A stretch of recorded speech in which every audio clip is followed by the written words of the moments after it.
Hello everyone, কেমন আছো সবাই? আশা করছি সবাই খুব ভালো আছো। তো আজকে হলো মঙ্গলবার, এখন যাচ্ছি নিস্তারিণী কালীবাড়ি মায়ের কাছে পুজো দিতে। তো আজকে মঙ্গলবার, তো কালকে একটা বড় ফাড়া ছেলের আর বরের দুজনেরই কেটেছে।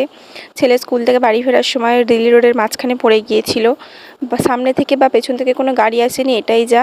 তার আগের দিনই বাবা গিয়েছিল তারাপীঠে মায়ের পুজো দিয়েছিল ছেলের নামে, তো মা হয়তো ভাড়াটা কাটিয়ে দিয়েছিল। তো আজকে আমি সারাদিন উপোস থেকে ভাবলাম যে পুজোটা দিয়ে আসি, তো ওই কারণে সন্ধ্যেবেলা বেরিয়েছি তিনজনে।